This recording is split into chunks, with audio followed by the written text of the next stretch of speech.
Good morning, everybody, and welcome to the Healership Path. I'm Rita Hickman, and I'm here with Irma Francis, and we are here to help every woman who wants to bring healing into her life, either to heal herself or the people that she loves, or to create a healership practice as their calling.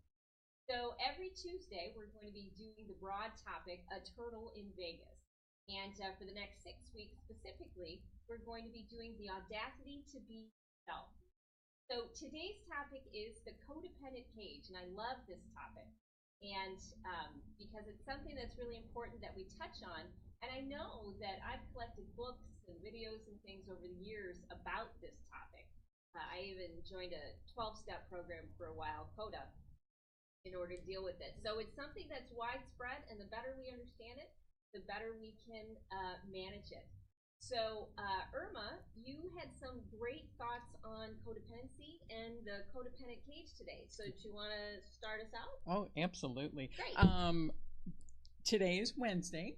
Today's Wednesday. Okay. You said Tuesday. I said Tuesday. Not a problem, Yeah. because I'm sure everybody knows what day it is. Yeah, gosh, I think this is such an important thing for women, and the recognition, and I certainly don't like to put a label on anything, and codependency can feel like a label. So I think my approach in our conversation today is more about bringing awareness. And there's somebody that wrote a book called The Human Magnet Syndrome, I think it's called, Ross Rosenberg. And he does a great job at kind of redefining the maybe old way that we looked at codependency. And in his book, The Human Magnet Syndrome, he's talking about the awareness that that magnet that the codependent can bring to them most of the times is a narcissist. And so that dance of the codependent and the narcissist is what he's calling the human magnet syndrome, that they are drawn together. Because they really are both, the narcissist and the codependent, coming from a place of a lack of self-love. Okay. So I just wanted to mention that, and how Ross Rosenberg redefines codependency. He describes it, and I so much more relate to this than the term codependency.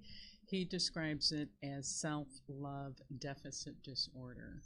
Okay. And I think that is right on point.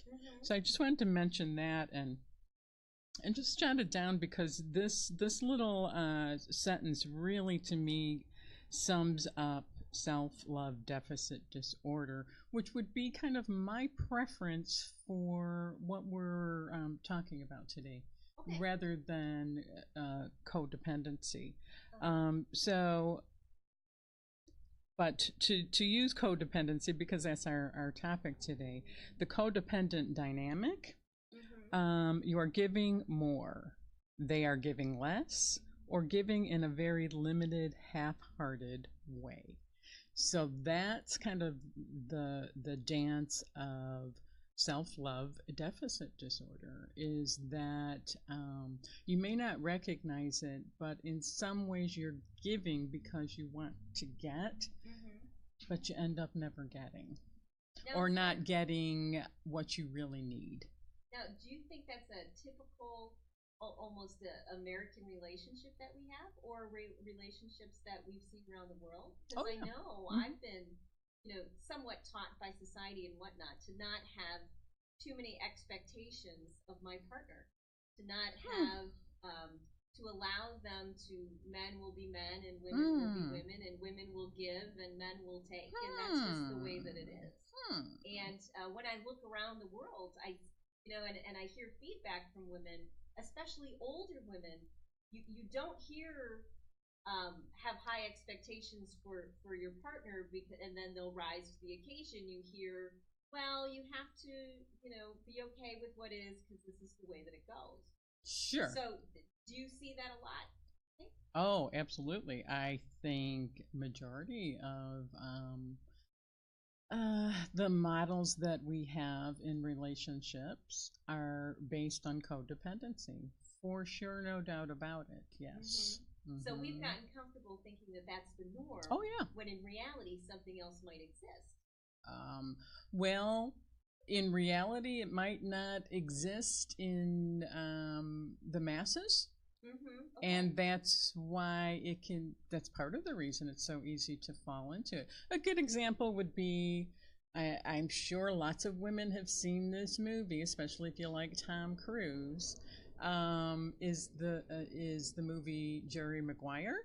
Sure. And I forget the female. Oh, I don't know. Yeah. Do you know the movie? Yeah, I watched it. I'm pretty familiar. Yeah. So that movie, that relationship. Oh, you complete me? Yes. Okay. That's codependency. Where two people complete one another. Yes. Okay. Yeah. Now, where's the fine line between codependency and interdependency, where two people, let's say, have different jobs in the relationship or different roles in the relationship, and actually to take it a little bit broader and a little bit deeper, one of the things I've had to look at is codependency versus interdependency. And do I believe I'm codependent because I'm not recognizing the value that the other person brings to the relationship? I mean, do you think, for me, I've noticed when I haven't valued what the other person brought to a relationship, or when I thought that what they brought was less valuable than what I was bringing, then I would label myself as, oh, I must be codependent. This is a one-sided relationship. And when I started to really value not only what I was bringing to the table, but what they brought to the relationship, I stopped calling myself codependent, because I realized that I really was in a relationship with two equals, and it wasn't one-sided. I just wasn't valuing what they brought. Yeah, I hear what you're saying, and I could definitely see how that paradigm shift could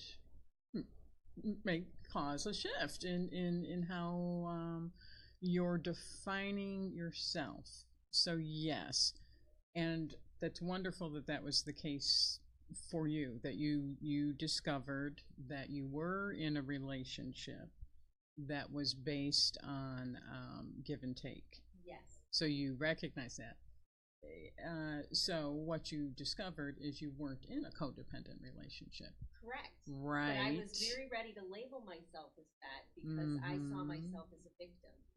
I'm being victimized. The other person isn't giving me what I want them to give me, or isn't giving me enough, or, oh, look at what they're giving, and it's certainly not as important as what I'm giving. Sure. And so I must be codependent, right. and I have to fix this, and I have to get out of the relationship, get help, and go to program. So how early in your relationship did you make that discovery?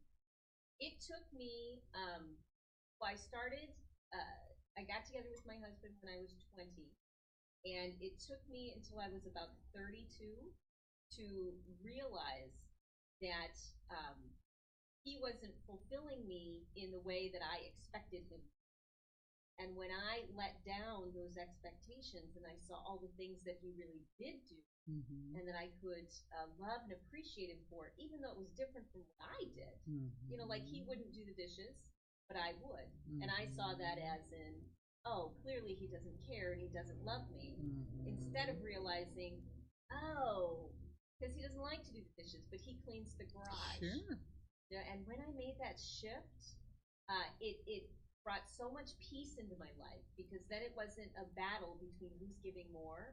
It was a valuing of what we were both bringing to the relationship. Yeah. And it went from codependent in my mind to interdependent. Yeah. And you did that early. You did that at a fairly young early 30s. age, because what could have happened if you didn't make that shift is, regardless of if you didn't make that shift and you were seeing yourself as codependent and victim, even though sounds like your husband's a great guy. Yes, he's a great guy. Wonderful provider. Yeah. But if you didn't make that shift, even though he's a wonderful guy, you might have been teaching him how to treat you. And over time, it could have become a dysfunctional relationship based on what you were feeling or thinking about your own self. Because I couldn't accept and love him for who he was and brought to the us. And because I couldn't accept that and I couldn't have great joy around it, when I started to really value his strengths, then his weaknesses got cleaned up. You know, but when I only focused on his weaknesses, then his strengths diminished. Yeah, and I hear what you're saying, and I could definitely see how it could work out great. Because you chose a solid guy. Yes. Yeah, so it wasn't dysfunctional from the get-go. You could have made it dysfunctional. Oh, absolutely, and in my mind, it absolutely was. In my reality, it was. Yeah, and and thank you for bringing up that point. That's a really good point. How big of a part that we play in creating what our reality is going to be. Right. In shaping it too. And we have the belief that over time it creates the relationship that we see and perceive. Right. But people that and it also sounds like somehow through the work you did, your own inner work, you developed self-love. Because if you didn't have self-love, you couldn't have made that shift. Right? So I think what we're addressing today are the women maybe who didn't or haven't yet developed that self-love to be able to make that shift that you made. I can speak for myself and being one of those women, because from a young age, I had this, I call it an awakening to soul awareness. And so I really felt very confident and secure and whole in that soul awareness. And so I went through a long period of time of not understanding why it's not, give. I mean, just this kind of like nirvana, because from the soul awareness, it is nirvana. But we're living in ego land. Where people are looking to preserve themselves, especially when they're younger, when we get into our relationships in our 20s. We're looking out for number one, because it's almost like we haven't evolved or matured past the stage where it's all about us. Yeah. So based on that beginning for me, I set myself up. Okay. From my own, I probably somewhat naive, not at a young age, but getting older, you have to break out of that being naive. So I set myself up in the sense of, from the place of soul, you are whole, you are complete. There's nothing to do but be what you are. Okay. I didn't realize not everybody else was coming from that place. Right. So I set myself up for codependency, for what ended up being self-love deficit disorder for me.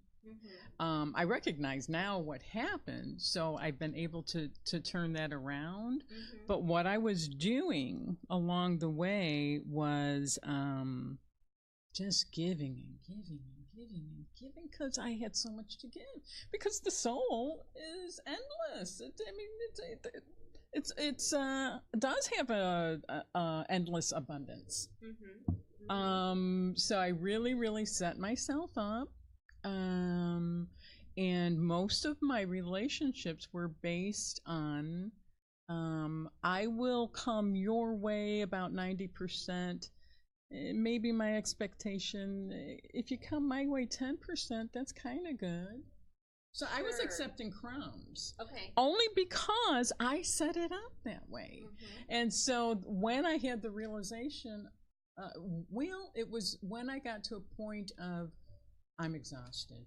Sure. I'm exhausted. I don't have any more to give. My well was dry. I had to start making changes.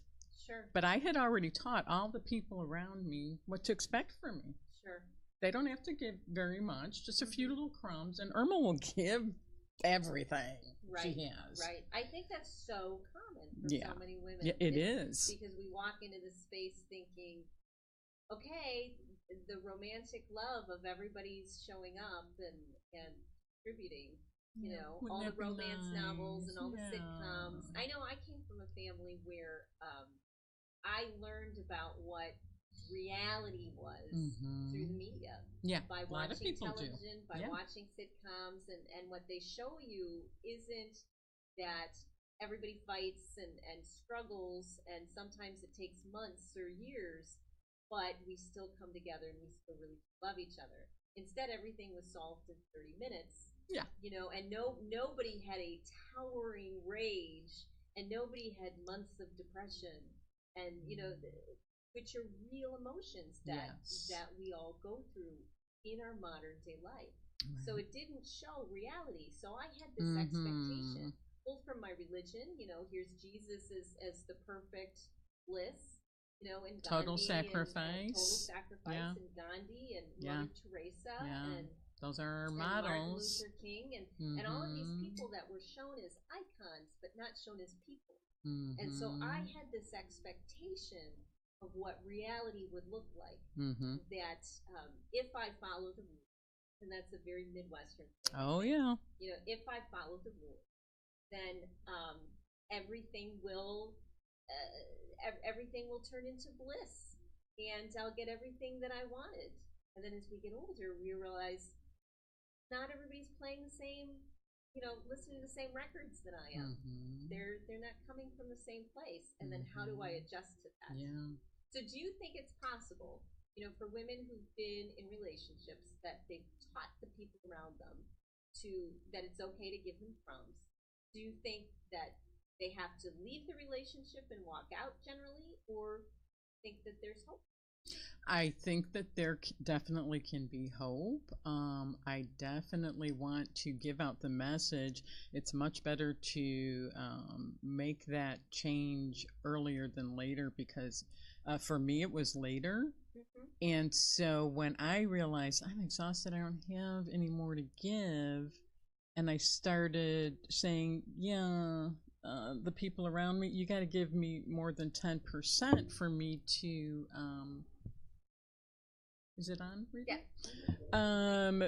For me to be able to sustain. And so how I would describe it is I put on the brakes. Not saying, not judging the other people, saying, okay, what do I need to do? Because that's always where our power lies. What do I need to do? Were you in survival mode at that place? Like you were empty, there wasn't anything left, and now you felt cornered and you didn't have a lot of choices? The way I would describe it is, if you're drowning, there's a saying, you don't really start to drown until you're going down for the third time. Oh, I've never heard that before. Yeah. Okay. I was going down for the third time. Okay. And I knew nobody was going to come and save me, that I had to save myself. And so that was a second big wake-up call for me. And because it came at a later age, and I had taught people, this is what Irma stands for. Gosh, you can Irma, and actually the name Irma means rock. Okay. I was the rock. I was the strong one. I didn't have any needs. That's how I taught people to treat me. She doesn't have any needs. I think that's a very, very typical way of looking at things. Now, did you feel you didn't have any needs? Did you believe your own story? I kind of did, based on that early experience of soul awareness. Okay.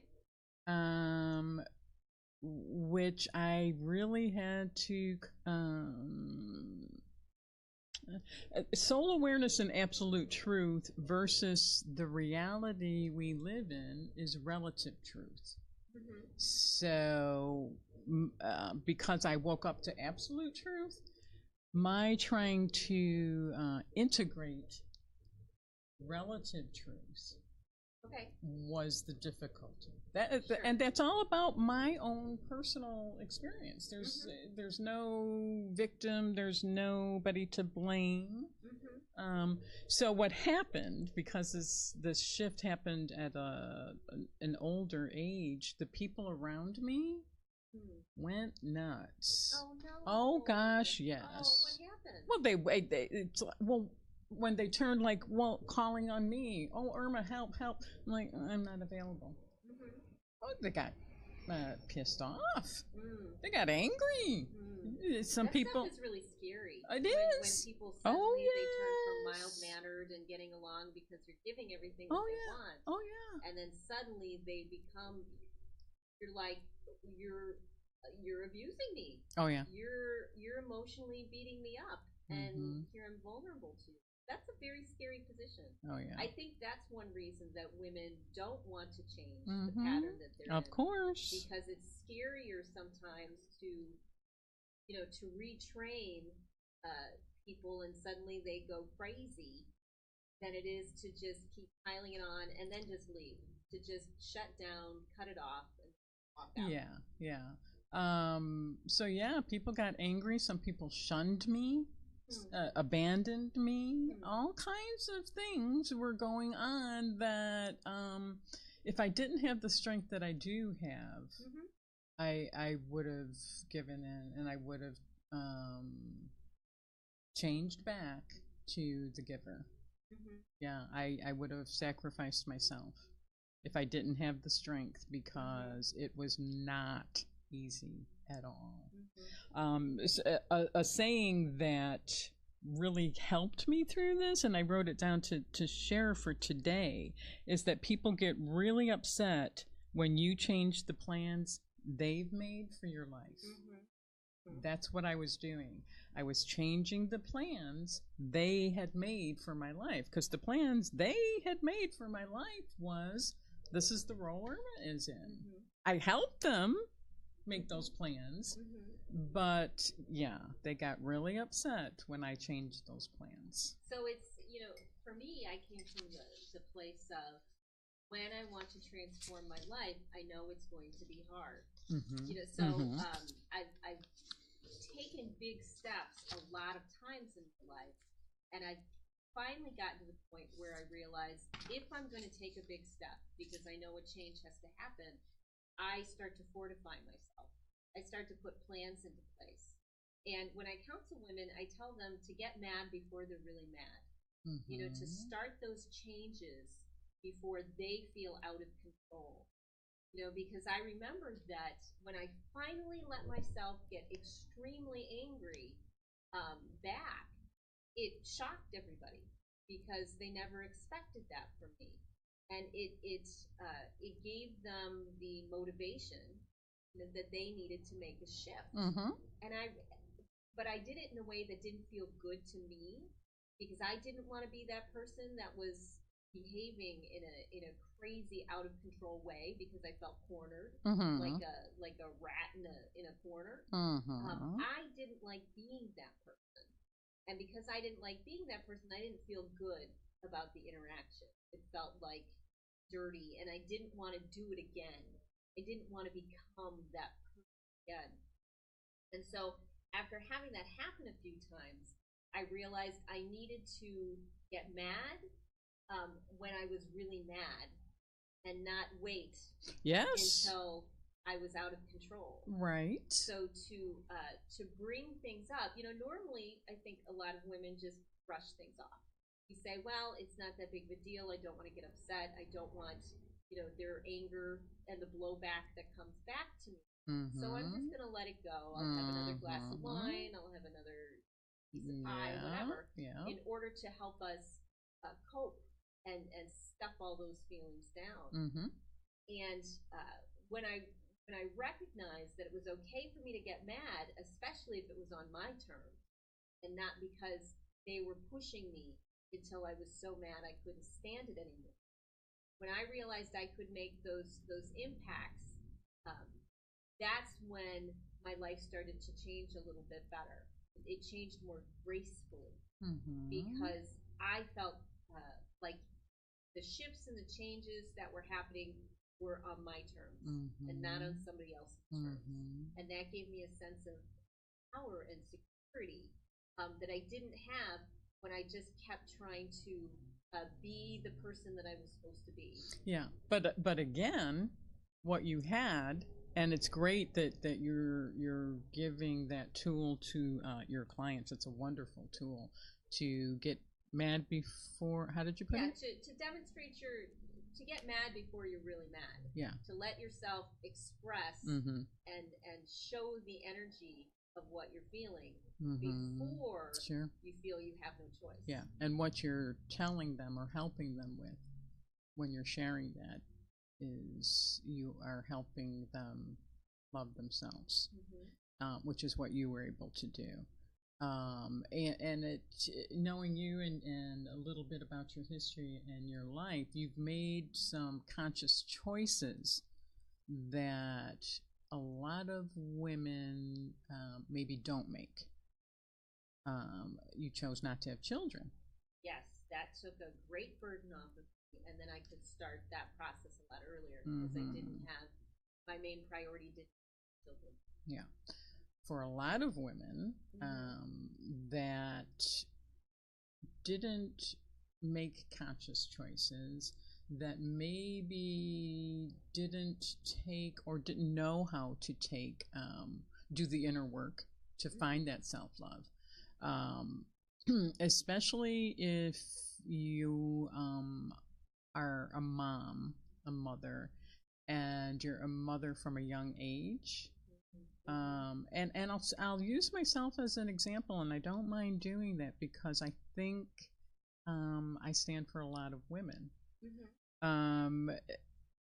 When you have children at a young age, it's just a natural thing of a mother to give to your children. And depending on your spouse, I don't want to say depending on society, because society is what it is, but there is this expectation of women being the giver and the sacrificer and having some kind of superhuman strength, which we don't have. Right. Which we don't have. Right. So trying to figure out a way to find balance and self-love as you're being a mom and you're giving can be a challenge because I think self-sacrifice in women is rewarded. It's something we even do to each other. Yes, absolutely. You're supposed to be able to be a mom, work full-time, keep your house in order, please your husband, yada, yada, yada, superwoman. And I always found it was hard to switch roles quickly.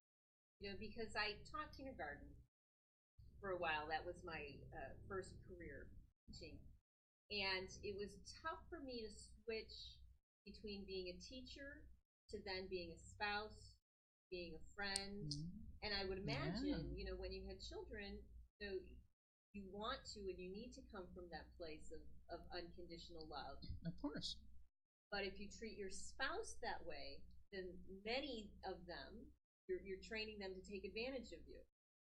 You know? Yeah, and also how yucky if you're treating your spouse like a child. Right. But if you don't switch those roles, you know, if you're in this unconditional love, how can I nurture and help you?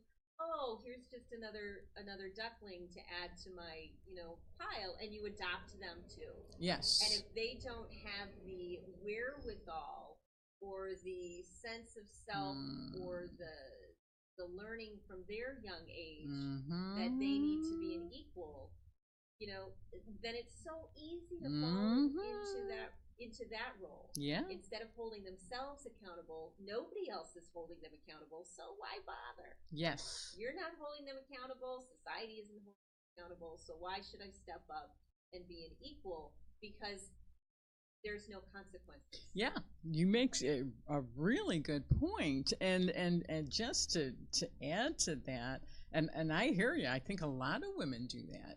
Mm-hmm. Some couples even call each other mama. You know, Mm-hmm. the husband calls the woman Sure. mama. Sure. Yikes! Because how icky would that be to be in a mother role with your husband, and that's your intimate partner? That's pretty. Well, I mean, but Oh no, here she goes. no, I'm going to bring up another point. I mean, okay, in life we have issues, and the issues are part of what makes us interesting and fun. Are the issues that we carry, and each couple creates their own relationship. And if they get a thrill and a pleasure of reclaiming those roles, very true. if that gives them, very you know, that pushes the buttons, then that's perfect for them. That's perfect for them. For yes. me, I say that the relationship doesn't need to change. Be conscious of the relationship you're involved in. So for me, you know, my relationship didn't change. My marriage, you know, the interaction did not change. What changed was my my consciousness of what was going on, and then the side effect was the relationship change. So when I said to myself, "Oh, look at that! I get a thrill from this. Maybe I get a thrill from calling him."